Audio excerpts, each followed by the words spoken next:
Good morning, students of 8th A. Welcome back on this online session of our SST classes. If you remember, last time we had done history lesson number 1 and we solved the exercises. I gave you some assignment. I hope you all must have done that. Now in today's session, we will be taking lesson number 1 of geography, resources. Now what is the meaning of resource?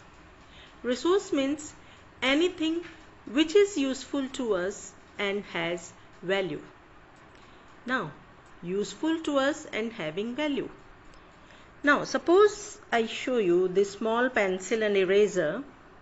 Some of you must be thinking, how can they be a resource?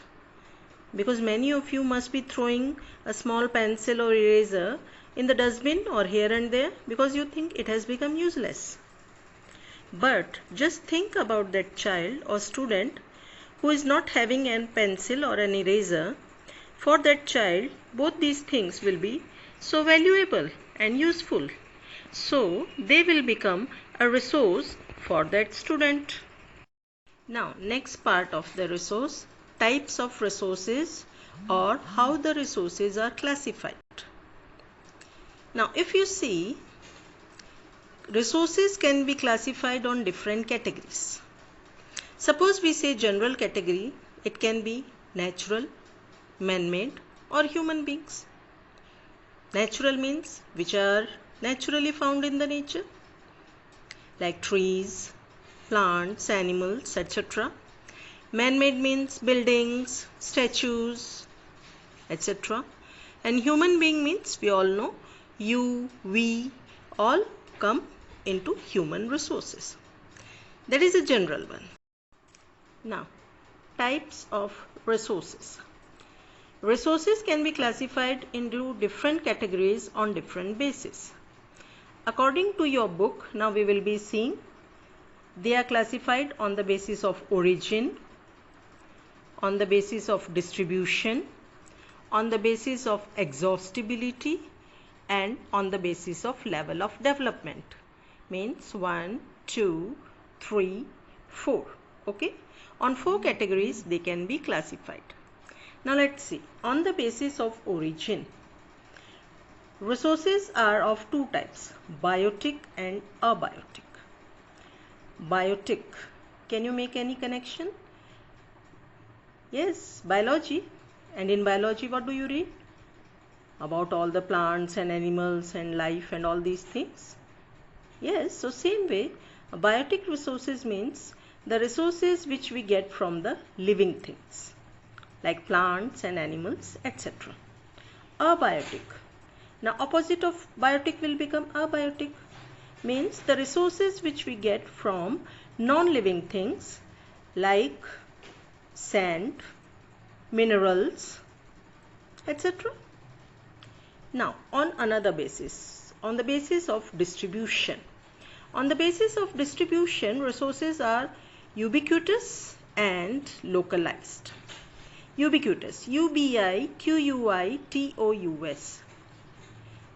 Ubiquitous means you must have seen some of the things which are available everywhere, like air, sunlight. So they will be coming under ubiquitous category. Now second is localized. Localized means the thing which are found only in limited areas. Like suppose we talk about minerals. Every mineral will not be found everywhere. If you say iron ore mines, coal mines, they are only in fixed areas. So they will be coming under localized resources. Now next category is on the basis of exhaustibility. Now exhaustibility, you must be using this word, exhausted. Means they get over, they do not get over. So on the basis of exhaustibility, resources are into 2 categories, exhaustible and inexhaustible. Exhaustible resources means the resources which gets over after regular use. For example, minerals, petrol. If we'll continue using it, maybe after a few years it will get over and it will take millions of years to regenerate that resource. Now, inexhaustible resources.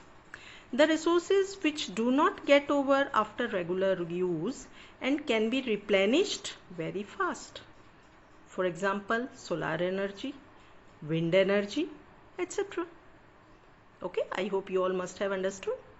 Now next category, on the level of development. On the basis of level of development, resources are of two categories, actual and potential. Actual resources, or we also use one word, developed resources. Now it means the resources which we are already using. For example, minerals, coal, iron, etc. we have already started extracting and using. So they will be called as actual resources or developed resources.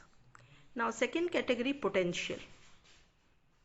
This word you must have heard many of the time, having potential but not using it or not able to perform the best. Potential means the resources which are available but still not being utilized to their full existence or full capacity. For example, solar energy in Rajasthan, we are having such a lot of, but still we have not been able to utilize it completely. Same way, many of you are having the brain, but you don't use it for studies and all that one, just keep on wasting your time. So we can just say having the potential but not using it, okay, or not able to perform to the best. So this was the classification of resources or types of resources on different categories. Now the last part of the chapter is conservation of resources. Now what is conservation and why?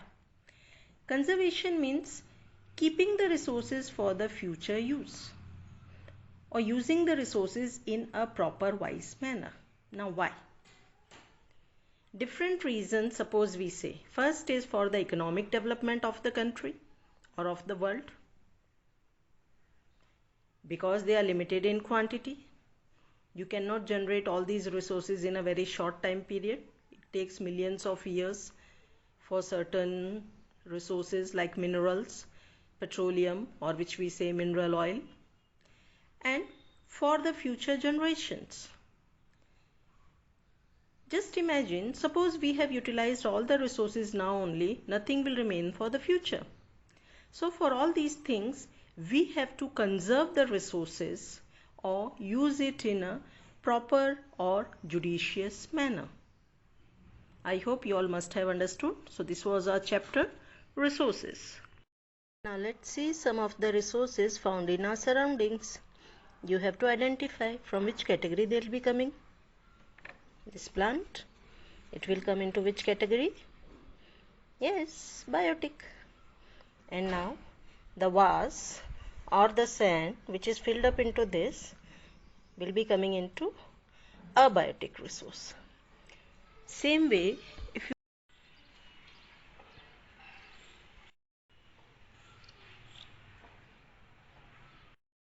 you just now I showed you so many things found in our surroundings are resource. But you know, out of all these things, the best resource is human beings. Now why is it so? Because human beings only will be utilizing all the natural resources or artificial resources